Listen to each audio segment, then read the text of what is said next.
நான் ஆணையிட்டால் அது நடந்து விட்டால் இந்த ஏழைகள் வேதனை படமாட்டால் ஒரு துன்பமில்லை வரமாட்டேங்குது. மூச்சு இருக்கும், இது முடிஞ்ச பின்னால் என் ஒரு பேச்சு இருக்கும். உள்ளம் என்பது ஊர் இருக்கும், இந்த ஊருக்குள்ள எனக்கு ஒரு பேர் இருக்கும். கடமே என் கடமே, புதிய வானம் புதிய பூமி எங்கு பனி மழை பொழிகின்றது. என்னை வரவேற்க நான் வருகையிலே வண்ண பூ மழை பொழிகிறது. புதிய சூரியன் பாறையிலே உலகம் விழித்து கொண்ட வேலையிலே நம்ம வருஷம் வருஷம் செஞ்சுக்கிட்டு தான் இருக்கணும். எம்ஜிஆர் பிறந்தநாள் விழாவுக்கு வீரபாண்டியார் பேர் போட்டிருக்கீங்களா, அது காரணம் சொல்லுங்க. வீரபாண்டியார் 95 நாங்கள் கட்சி ஆரம்பிச்சோமா, அன்னையிலேருந்து இன்னைய வரையும் வீரபாண்டிய ராஜாவும் வீரபாண்டியாரும் பல தொகைகள் நிறைய தொகைகள் கொடுத்துருக்காங்க. எனக்கு நிறையா உதவி செஞ்சுருக்காங்க ஃபங்க்ஷனுக்கெல்லாம். அதனால் அவர் எனக்கு என்னைக்கு மறக்க மாட்டேன்.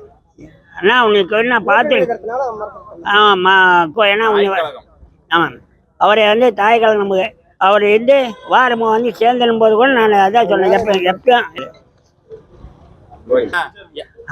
69 இருந்து அந்த நான் அவர் போய் அவர் கூட நேரத்தை போட்டாருன்னா அன்னையிலேருந்து இன்ன வரையும் அதே தான் பயன்படுத்திக்கிறேன்.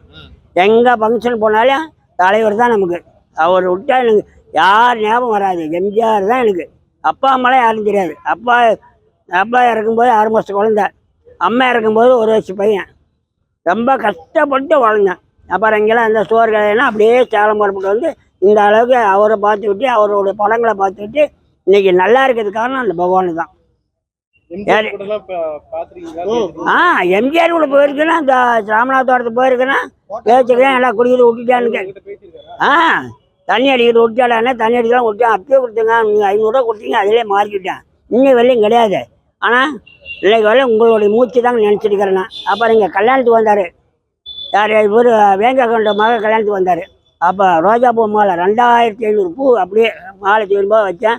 நல்லா இருக்கிறேன், அப்பயும் பேச முடியலன்னு நல்லா இருக்கிறேன்னு கேட்டார். அப்பயும் அந்த நல்லா இருக்கிறான்னு சொல்ல ரோஜா பூ மாலை அப்படியே எடுத்து வச்சுட்டு அப்படியே பக்கத்தில் எப்படி நின்றாண்டார். அப்படியே நின்றுக்கிட்டேன். அந்த சொத்து மதிப்பு இன்னைக்கு எவ்வளோ இருக்கும்? இன்னைக்கு சொத்து அன்னைக்கு யார் கொடுத்தது அதுக்கெல்லாம் ஒரு அன்னைக்கு 500 ரூபா கொடுத்தா 50,000 மதிப்பு. நான் சம்பாரிச்சது வந்து 4 லட்சம் ரூபாய்க்கு மேலே. அவர் இல்லை இதில் டிக்கெட்டு பலாக்கள் வாங்கி விற்றது, அது 40,000 சம்பாரிச்சது. இடம் வாங்கி போட்டேன் 4,000. அதெல்லாம் நான் கட்டிக்கிட்டேன். 1 கோடி வருமா? 1 கோடியா? ஒரு வீட்டை 1 கோடி கேட்குறான். 3 வீட்டை 4 கோடி ஆச்சு. 1,4 கோடி.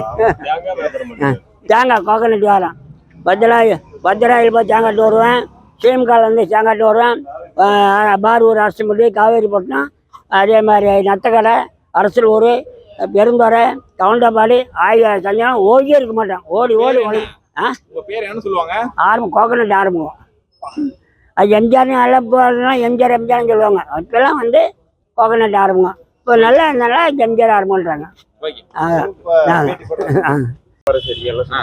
நான் சேலம் எம்ஜிஆர் கழகம் மாவட்ட செயலாளர் ஆரம்பம். யாருமே வந்து கட்சி 95 ஆரம்பித்தார். அன்றைக்கி என்னை நியமித்து விட்டார். நான் அதுக்கு முந்தி ஒதுங்கியிருந்தேன்.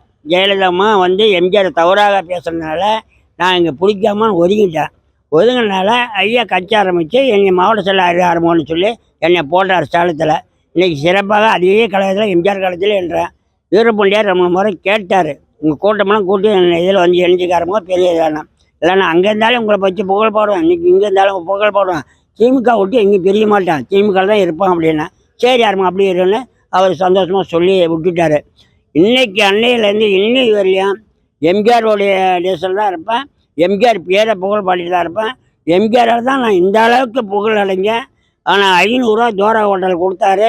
அந்த 500 ரூபா வாங்கி அடிமை பெண் ரிலீஸ் ஆகும்போது டிக்கெட்டு 400 டிக்கெட்டு 90 பைசா டிக்கெட் வாங்கினேன். அந்த 90 பைசா டிக்கெட் 100 ரூபா பிளாக்கில் விற்றேன். 40,000 சம்பாதிச்சேன். 4,500 சேலரி வாசி மாட்டு பக்கத்துலேயே வாங்கி போட்டு 3 மாடி கட்டி விட்டுக்கிறேன். என்னுடைய சொந்த உழைப்பினால அது செஞ்சேன். எம்ஜிஆர் கொடுத்த உதவி தான், வேறு எனக்கு யாரும் இல்லை. சோறு போடுறதுக்கு கூட மோசம் பண்ணாங்க. அந்த மாதிரி கஷ்டப்பட்டு நான் இந்த அளவுக்கு வந்தவன். அதனால் அண்ணா திமுககாரன் அவனும் உதவி செய்யலை. இப்போ திமுககாரன் தான் எனக்கு உதவி செய்கிறாங்க. அதனால திமுக கூட்டணியிலே ஐயா சொன்ன மாதிரி திமுக கூட்டணியில் இருக்கிறேன். என் கட்சியில் ஜகத்து இருந்தார், எம்பி ஆகினார். அதுக்கும் போய் உழைச்சேன். இப்போ ஜெகத் அங்கே போயிருக்காரு. இருந்தாலும் எங்களுக்கு நிறைய உதவி செய்கிறாரு.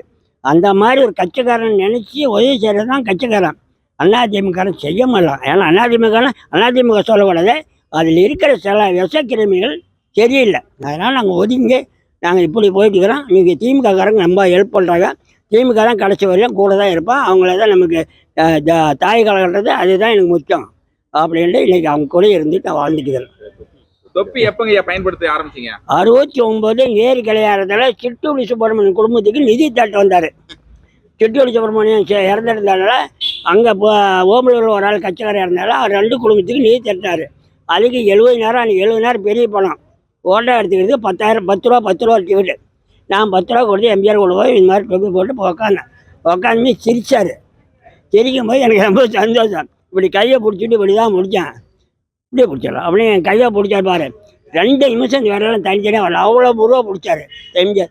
அந்த அளவுக்கு அவர் ஆறுமுறை, நாங்களும் அந்த அளவுக்கு ஆறுமா எம்ஜிஆர் மாதிரி தான் இருக்கிறோம். எப்பயும் அவருடைய இன்னைக்கு கடவுளாக அவர் நினச்சி கும்பிட்டுக்கிறது அவர் தான். இதுக்கு மேல் நான் எதுவும் சொல்கிறதுக்கல. அந்த இறைவன் எங்கள் உள்ளத்திலிருந்து எங்கள் வழி சென்று நடக்கிறாரு. எம்ஜிஆர் தான் எங்களுக்கு தெய்வம். இப்போ அதிமுக காரங்கிட்ட எல்லாம் உங்ககிட்ட பேசுகிறாங்களா? நான் அவங்க பேசினாலும் பேசுறதில்ல. அவங்களோட பேசல. அவங்க ஆரம்பத்துலேருந்து ஜெயலலிதா போக்கிலே போகுது. நெத்திமேடு முத்து எம்ஜிஆர் ஸ்டாண்டிங் போட்டு இது எடுத்தார், லெட்டர் போர்டு வாங்கினார். அதை அடித்தா ஒரு போஸ்டிங் போயிருமில்ல, நீங்கள் வச்சு 1/2 மணி குழந்தைக்கு எங்கிட்டே கொடுத்துட்டு போயிட்டார். எம்ஜிஆர் இல்லாமல் அந்த கட்சி உழைச்சா? எம்ஜிஆர் இல்லைன்னா அந்த கட்சி கிடையாது. இவ்வளோ அளவுக்கு உழைச்சி அவர் பாடுபட்டு உழைச்சிட்டு போன கட்சி எம்ஜிஆருக்கு மரியாதை கிடையாது. அதனால் நமக்கு தேவை எம்ஜிஆர் அப்படின்னு தான் இன்றைக்கி வரையும் வாழ்ந்துட்டு இருக்கிறான். அதனால் எந்த ஒரு இதில் எம்ஜிஆரோடைய எரிய மூச்சோட எம்ஜிஆரோடைய கழகம் எம்ஜிஆரோட இதில் தான் இருப்பேன்.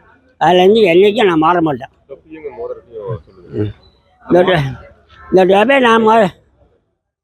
இந்த தொப்பியை மாறோம்னா அது அவர் எம்ஜிஆர் கொடுத்தவருடைய வரம். இன்றைக்கி 10 பைசா யாரும் சோறு போடுறதுக்கு கூட வழி இல்லாமல் இருக்கும் போது அவர் கொடுத்த காசில் தான் எனக்கு செல்வாக்காக வளைஞ்சது. அதுலேருந்து இன்றைக்கி வரையும் வளர்ந்துட்டுக்குன்னா இன்றைக்கி 60-70 வயசு நடக்குதுன்னா அவருடைய புகழ் ஆரம்பம் தான். தண்ணி அடிக்கக்கூடாது, பீடி பிடிக்கக்கூடாதுன்னு இதை திருத்தினார். இன்னைக்கு வரையும் அந்த பழக்கம் இல்லை. அதை அன்றைக்கே விட்டுட்டேன். இன்றைக்கி நல்லா இருக்கிறதுக்கு காரணமே அந்த கடவுள் தான். எம்ஜிஆர் மட்டும் இல்லை.